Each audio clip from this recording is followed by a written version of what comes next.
A rebound relationship is one that people often enter soon after a breakup just to suppress or escape pain, feel less lonely, make their ex jealous, seek revenge, or prove how much better off they are without their former partner. Now, as you might expect, rebound relationships tend to be very shallow, short-lived, and dysfunctional. Now, what's interesting about these relationships is that they often follow distinct stages, and understanding these stages can help in two ways. First, if you're considering a serious relationship, knowing these stages can prepare you for the challenges ahead of cultivating such a relationship.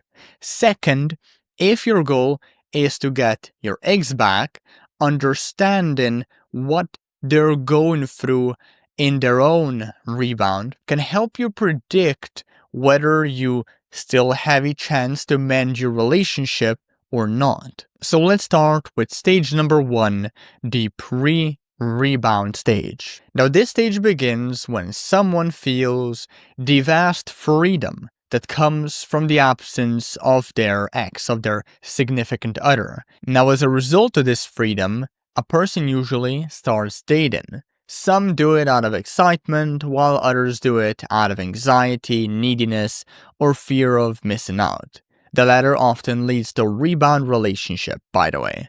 Of course, this is pretty obvious, but what's more important is that at this stage, the person who has dumped, so the dumpee, generally has a harder time coping with the breakup. They also grieve longer and more intensely compared to the person who initiated the breakup, that is, the dumper. The dumper, on the other hand, typically moves on more quickly and may even feel relief. Now, after dating for a while, a person in this rebound stage, they often settle down with someone, entering the next stage of a rebound relationship.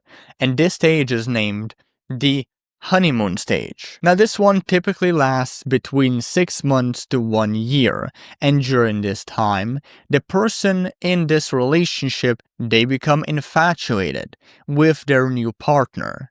They crave, for example, constant communication and physical closeness, often overlooking their partner's flaws and exaggerating their strengths. The relationship essentially feels euphoric, and sometimes the person becomes obsessed with this new partner to a point even, occasionally, of losing sleep and experiencing a lot of these intrusive thoughts. However, this intense emotional high can quickly become toxic, leading, or well, at least even more toxic, leading to codependency, to jealousy, even impaired sexual performance. Now, this stage can also cause people to see their new partner as their soulmate, which can make the relationship feel overly intense and lead to problems down the line of idealizing and romanticizing, well, the other person, the partner. And this kind of leads us to stage 3,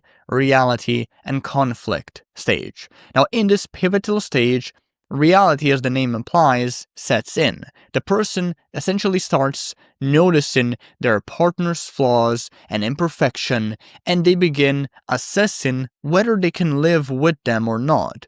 And conflicts, also as the name implies, also often arise during this stage, and couples either resolve them or they continue or amplify the conflicts, leading to a downward spiral that often causes the couple to, well, get into a lot of unnecessary drama that just causes resentment and anger. Now, if a couple resolves their conflicts, they must accept that, well, similar issues will likely resurface throughout the relationship.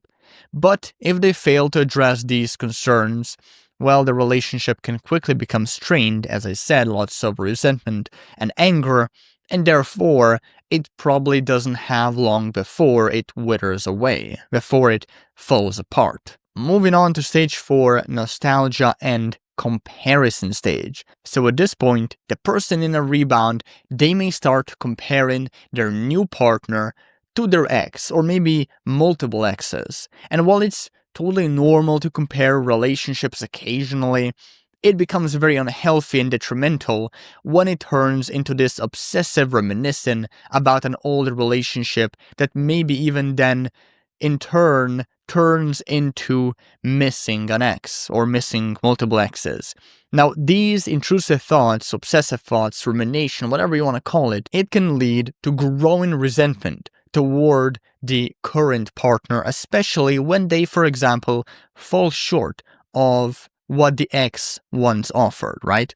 And as conflicts increase, the likelihood of breaking up, well, it also skyrockets, right? The more the person contemplates ending the relationship, the closer they come to this final stage in general, which, by the way, is stage 5, the epiphany stage. Now here, a person either realizes their current relationship is toxic, that they've committed to perhaps the wrong, incompatible partner, and that they've settled, or they conclude on the opposite end that the relationship is healthy and it has the potential to become something deeper and, well, real, so not a rebound. Now, depending on the conclusion, this person either decides to break up or they decide to stay in the relationship and work on making it truly meaningful and healthy. And if they choose to stay, the relationship, well, it can evolve into something meaningful and healthy and genuine. Like a rebound relationship can become a non-rebound, just normal, healthy relationship if both people put in the effort. So that wraps up the overview, the explanation of the stages of a rebound relationship. If you'd like to learn how to get over your breakup faster, what exactly you should be doing to finally feel like yourself again, you should download my free recovery cheat sheet available in the description below. Just click the link in there that leads you to the cheat sheet. You can download it. Totally free, very valuable resource, and I'll see you in the next video. Take care. Bye-bye.